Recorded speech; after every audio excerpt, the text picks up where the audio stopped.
Hello everyone, I hope you're doing well. At the beginning of this video I would like to thank you all for support. At the moment of filming this video my channel is only 10 subscribers away from 600.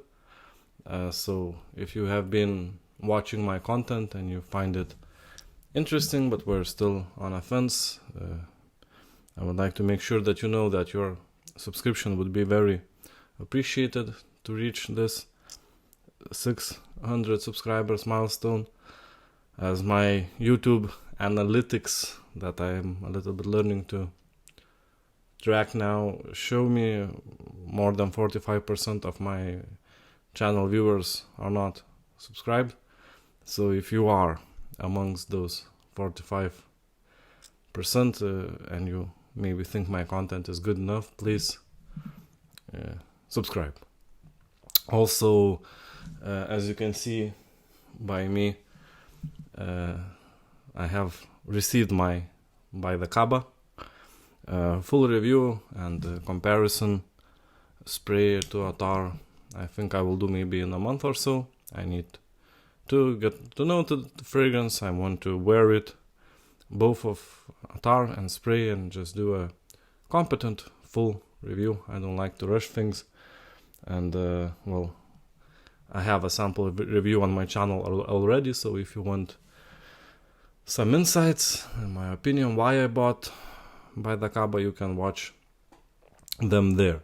But today we are having top 5 Musk, real Musk fragrance video. I will be concentrating not only on fragrances that contain real musk, because me being a musk enjoyer, I have a lot of fragrances that simply contain natural musk in them. I wanted to pick fragrances that actually focuses on musk, or at the least they have enough quantity of musk that I can easily pick up.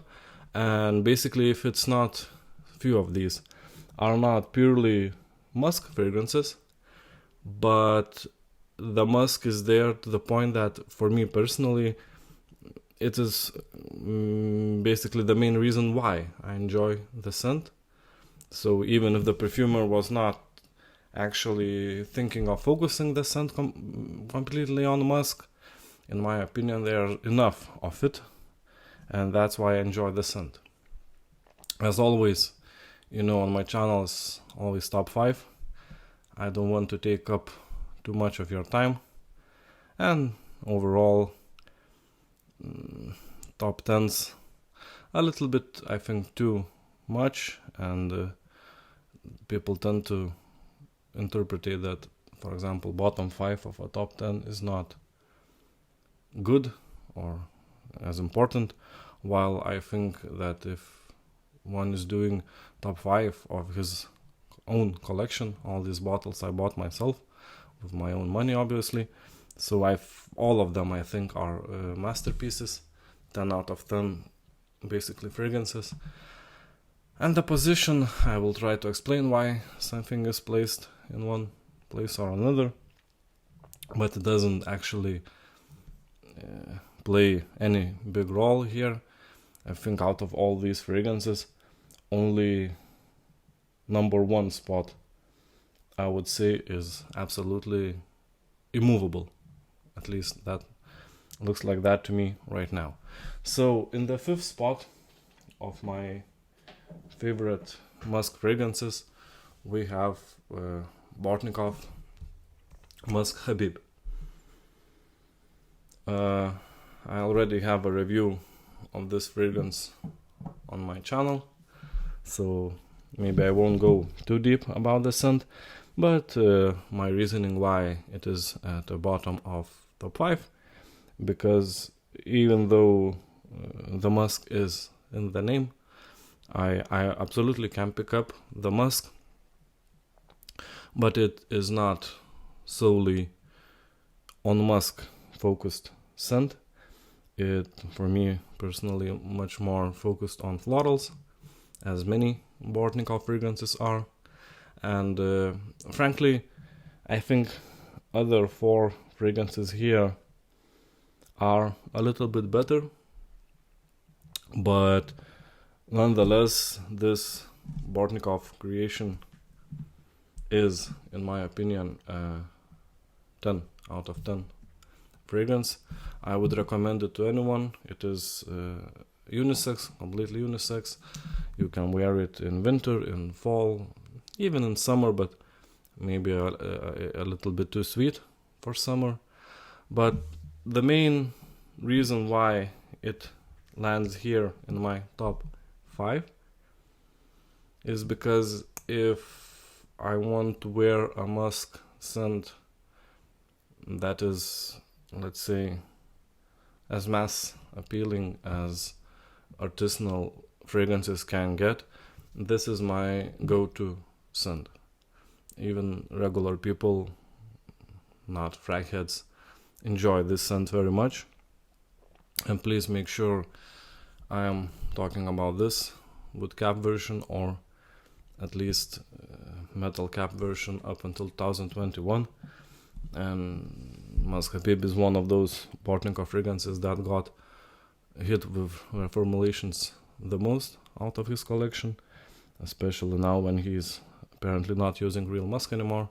I can't imagine how the new Musk Khabib even smells, but I'm pretty sure it's not smelling as good.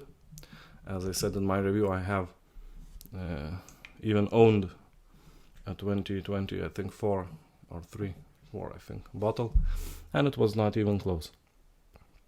So if we're talking about 2024 Musk Khabib, it wouldn't be on the list.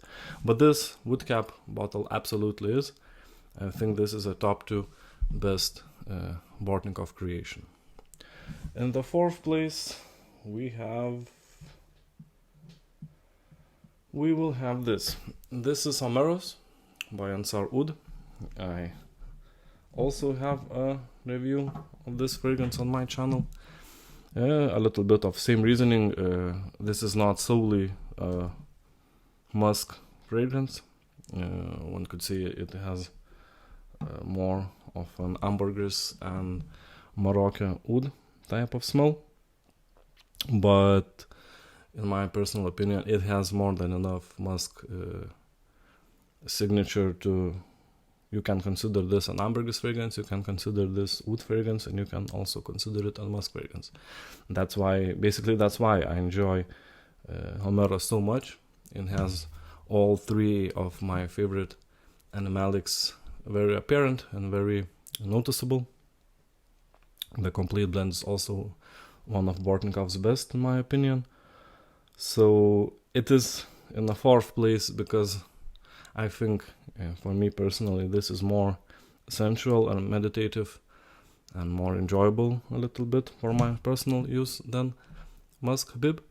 But in the same note, the last 3 fragrances here have a little bit more of a dominant musk note in the composition, especially the last 2.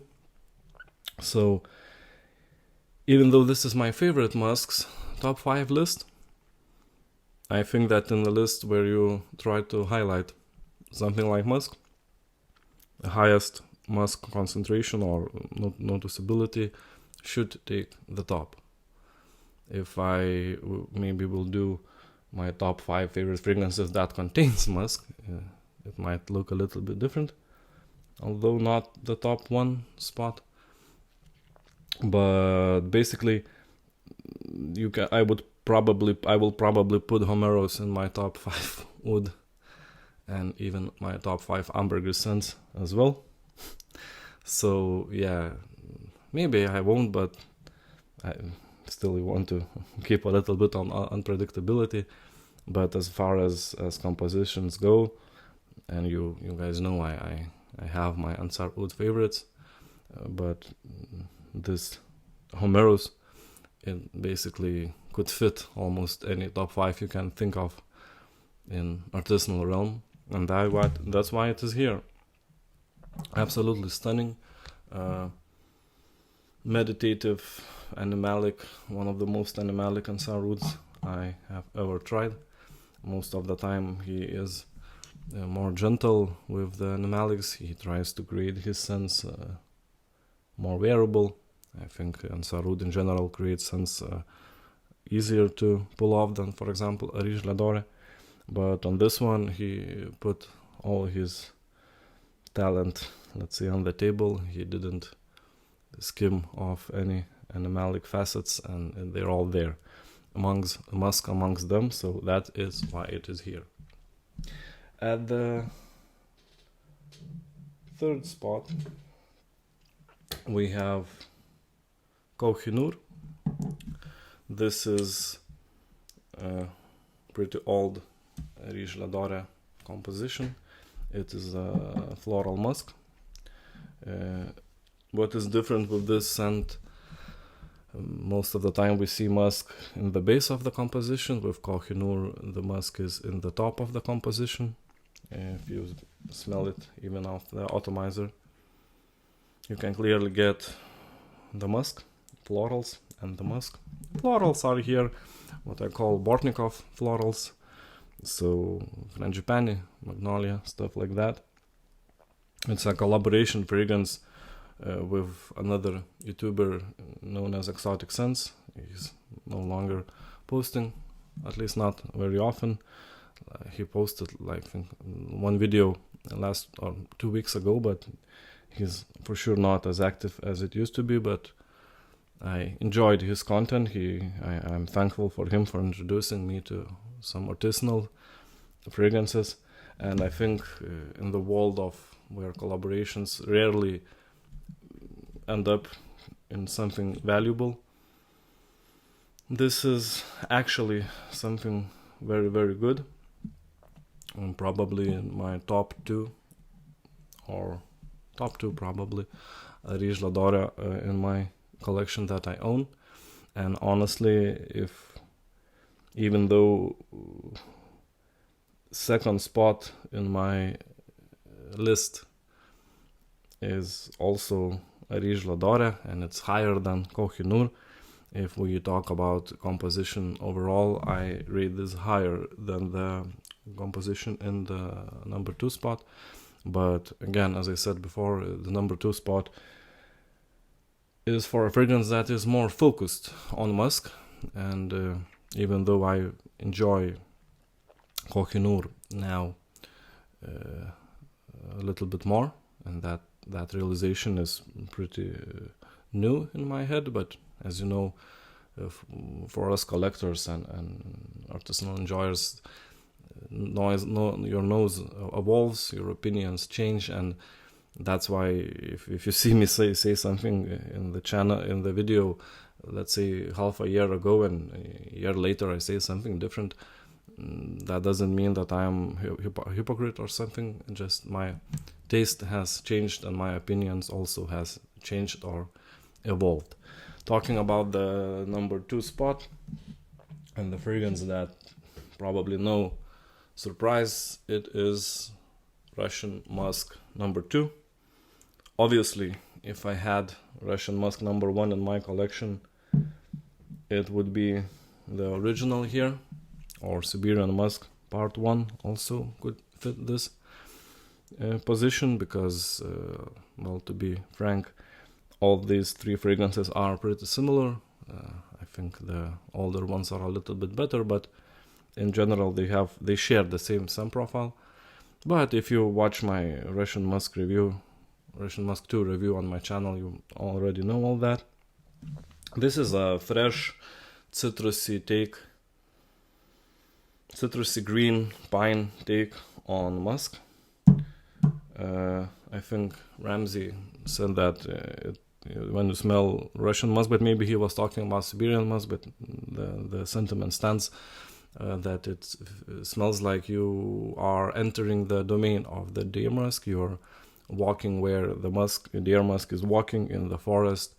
You can smell the trees, you can smell the soil, you can smell the deer fur, everything you can smell in this composition. So in some ways one could say this is a perfect depiction not only of their musk, but also the surrounding area where the deer musk actually lives. And now for the number one spot, I imagine it's probably also won't be a big surprise. In my opinion, the best musk scent there is. And I know not everyone agrees with me on this. And there are some people who will probably say that maybe Private Blend is a better musk scent from Ensar Oud, but I do not share this opinion. I have a sample of Private Blend. I will probably do a review sometime in the future. Also, of course, sometime in the future I will do my review of Ensar number 2. Now I have a written review in Ensar group. I think he even posted it on his page. No, he posted the review of written review of Pink Papua on his page. I don't remember if he posted number 2 review on his page. Anyways, in my opinion, this is the best musk scent there is. I rate it higher than, for example, Private Blend.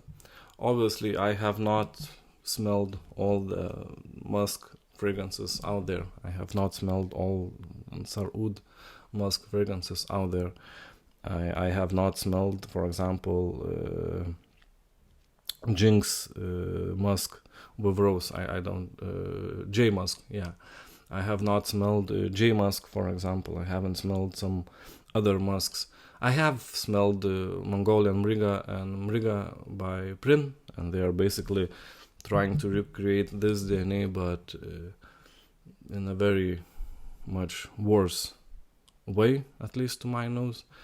I rate Russian musk a lot higher than I rate Mriga by Prin or anything by Prin, to be honest. Not a huge fan of this house.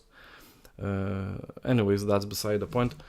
I know this fragrance is extremely hard to get, extremely expensive, but if there's one bottle in my collection that